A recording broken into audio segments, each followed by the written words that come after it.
Bismillahirrahmanirrahim. Assalamualaikum warahmatullahi wabarakatuh. Alhamdulillahirabbil alamin wa bihi nasta'inu ala umuri dunya waddin. Wassalatu wassalamu ala asyrafil anbiya'i wal mursalin sayyidina wa habibina wa syafi'ina wa qurrati a'yunina wa maulana Muhammadin wa ala alihi wa sahbihi wa man ihtada bi huda. Amma ba'du.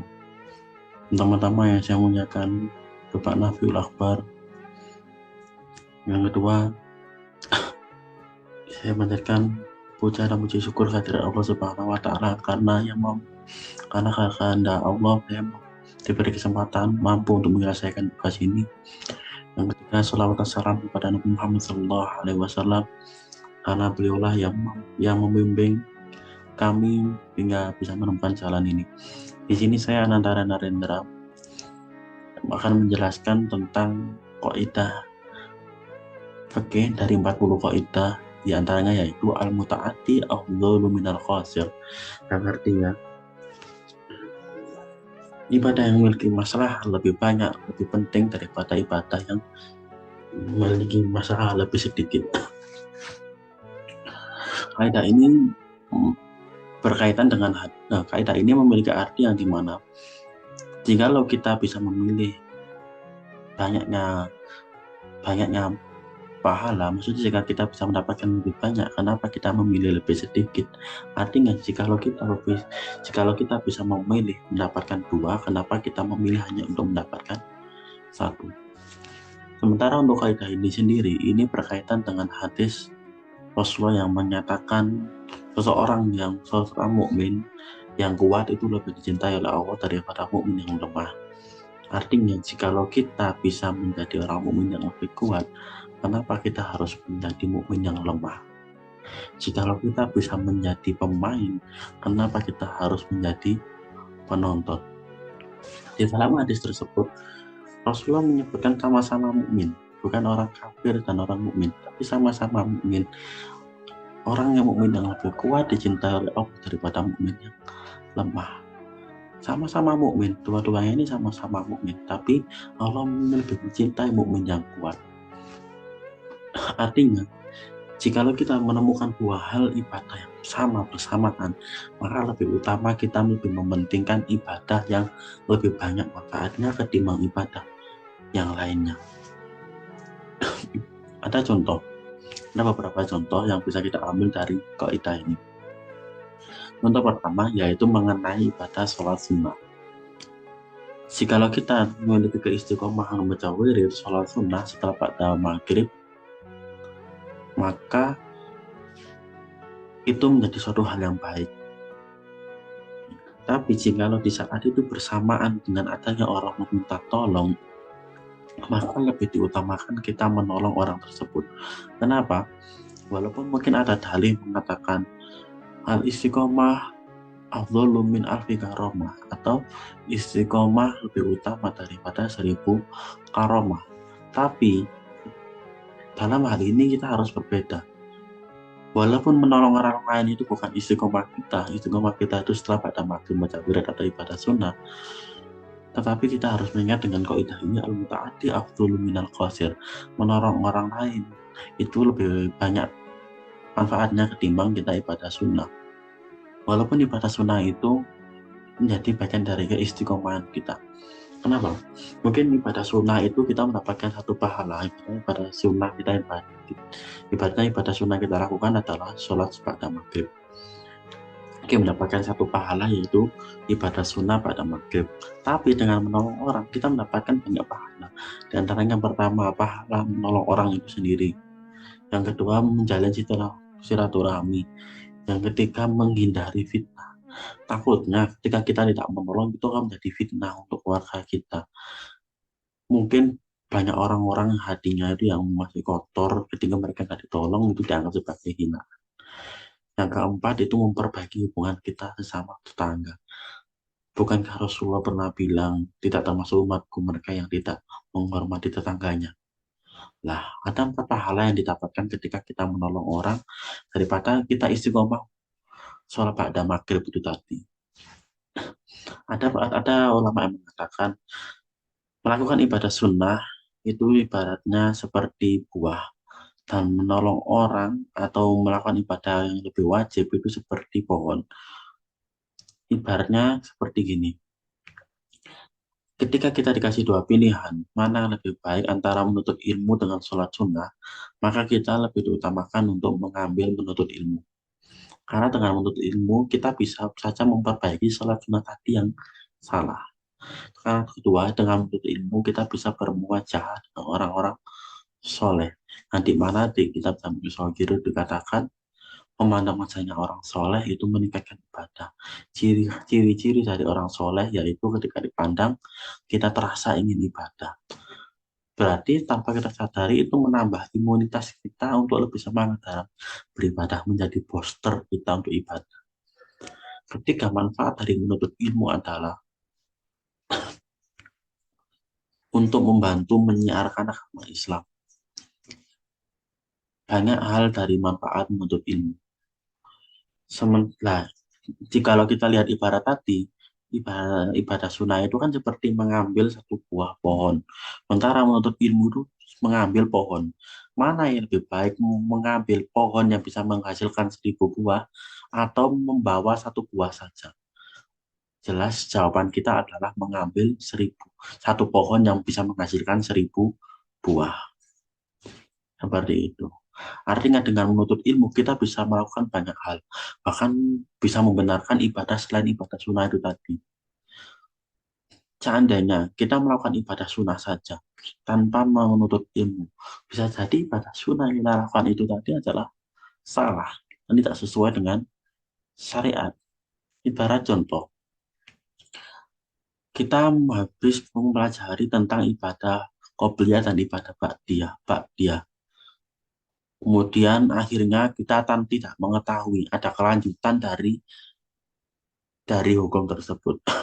Akhirnya setiap kita sholat fardu, sebelum sholat fardu kita sholat sunnah, dan setelah sholat fardu kita sholat sunnah. Terus berkelanjutan sampai setelah sholat subuh kita pun sholat sunnah. Bahkan setelah sholat asar kita pun sholat sunnah. Lah, ini adalah contoh sebagai orang yang tidak mengetahui dari pentingnya menuntut ilmu, yaitu sholat asar, sholat sunnah, dan setelah sholat subuh, sholat sunnah. Maka dari itu, ulama mengatakan lebih penting mendahulukan menuntut ilmu ketimbang sholat sunnah. Walaupun dengan dalih sholat sunnah, eh, istiqomah lebih baik daripada 1.000 karomah. Dengan ini juga bisa mematahkan pendapat-pendapat orang yang mementingkan ibadah tanpa mengurusi duniawinya. Mungkin ada beberapa faktor orang dari kejadian di real life yang mereka itu terseakan ingin zuhud, ingin mengejar akhirat tanpa mengejar dunia. Jadi itu untuk buat ibadah, atau sampai sama orang-orang dianggap seperti wali. Mereka lupa bahwa Rasulullah itu pernah mengatakan ibadah, bekerjalah seperti engkau masih hidup 1.000 tahun dan beribadahlah seakan-akan engkau mati saat habis ini. Dan kaidah fikih ini juga mematahkan pendapat tersebut, yaitu daripada kita ibadah kemudian kita melalaikan segala hal di samping kita, ibaratnya kita sudah berkeluarga kemudian kita nggak menafkahi dan kita mengganti dengan ibadah sunnah seharian full di kamar membaca wirid, itu lebih baik kita bekerja menafkahi keluarga karena masalahnya lebih banyak. Pertama, menafkahi istri itu suatu kewajiban. Kedua, tanggung jawab kita sebagai kepala rumah tangga. Nah, kalau kita melakukan seharian full baca wirid, yang pahala kita cuma satu, yang baca wirid itu saja. Nah, kayak demikian aplikasi dari anggota anti afdhalu minal qasir.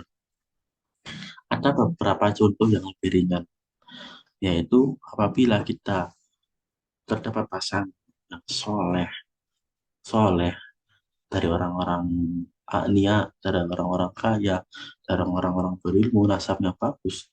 Kenapa kita harus memilih orang-orang yang hanya mementingkan tampang? Seperti itu. Mungkin kita mencintai yang kedua yang hanya punya tampang, tapi dalam Islam kita dianjurkan untuk mendapatkan yang soleh, yang kaya, nasabnya bagus. Kemudian apa hikmah dari kaidah ini? Hikmah dari kaidah ini ada dua. Pertama, hikmah dari kaidah ini yaitu menuntut kita untuk menjadikan kita lebih baik daripada sebelumnya. Setelah saya baca dan setelah saya telah tentang kaidah ini, apa hikmah dari kaidah ini, saya menemukan beberapa hal yang membuat saya takjub. Yaitu diantaranya membuat kita lebih baik daripada sebelumnya. Dan di antara bacaan-bacaan yang telah saya baca, ada bacaan yang mengatakan gini, jikalau engkau ingin dicintai oleh seseorang, ingin disukai oleh seseorang, sebutkan alasan mengapa orang tersebut harus mencintai diri engkau ketimbang orang lain. Nah, kemudian barulah kaidah ini ada untuk menjawab, yaitu membuat kita menjadi kita lebih baik daripada sebelumnya. Mungkin ini tidak berhubungan dengan tapi bisa ada hikmah dari kaidah ini. Kemudian yang ketiga yaitu kaidah ini memotivasi kita untuk menjadi pribadi yang lebih baik daripada yang sekarang.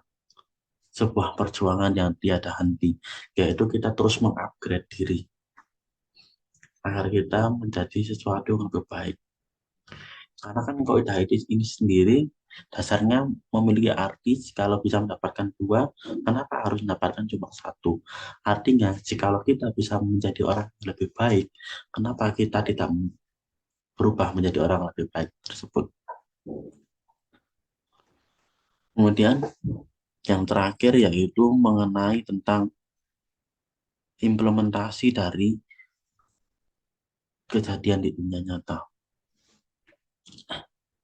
Di saat ini, fenomena saat ini, dari kaidah ini, ada kejadian yang sesuai dengan fenomena kaidah ini, yaitu banyak orang-orang yang melakukan wiritan, melakukan puasa, mereka tidak bekerja, tidak menikah, dan lain-lain. Bahkan mereka tidak menggubris dengan kehidupan masyarakat sosial, dengan alasan kholwat dan lain-lain. Jikalau kita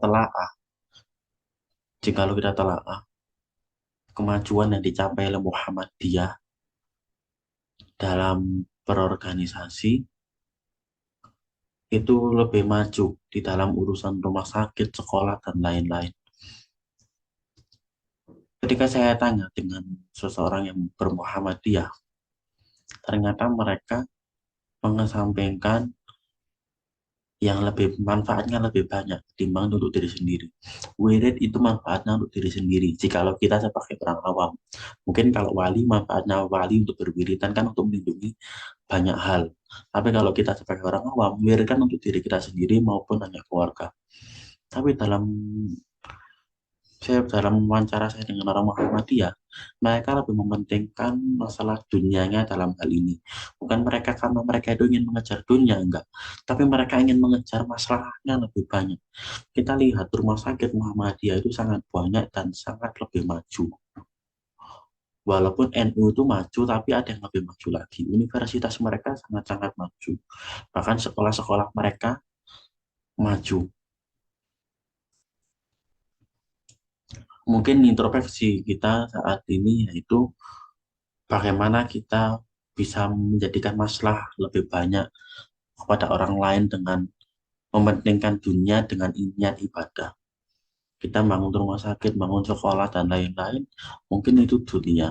Tapi jika kita niati ibadah untuk masalah yang lebih banyak, maka insya Allah itu lebih utama. Dan sesuai dengan kaidah ini, al-muta'ati afdalu minal qasir. Tidak, punya mohon maaf, saya tidak menyalahkan kholwat atau uzlah dan lain-lain. Kalau seukuran wali memang itu bermanfaat untuk sekitarnya, tapi kalau seukuran orang awam yang di mana makomnya itu masih mencari dunia, bukan dunia mencari kita, ada lebih baiknya untuk mendapatkan masalah kemanusiaan. Bahkan sekarang lagi rame-ramenya gembor-gembornya yang mengatakan kemanusiaan di atas agama. Lagi rame-ramenya kemanusiaan di atas agama. Mungkin yang mendengarkan terasa trigger atau terasa kaget. Bukankah kalau keagamaannya bagus nanti kemanusiaannya bagus? Tapi jikalau kemanusiaannya bagus belum tentu keagamaannya bagus. Nah, setelah saya baca-baca, ternyata mereka alasan mereka mengatakan kemanusiaan di atas agama karena mereka menganggap agama itu mementingkan ibadah ketimbang kemanusiaan. Walaupun secara fikih dikatakan al-muta'addi afdhalu minal khosir, tapi kenyataannya orang-orang lebih mementingkan ibadahnya ketimbang kemanusiaan. Mungkin demikian, banyak kurang lebih yang apabila ada kelebihan itu dari Allah dan apabila itu ada kekurangan itu dari kami. Kesimpulannya yaitu, jikalau kita bisa mendapatkan lebih banyak, mengapa kita hanya mengambil sedikit? Wallahu musta'an wa ilaihi tuklan. Wassalamualaikum warahmatullahi wabarakatuh.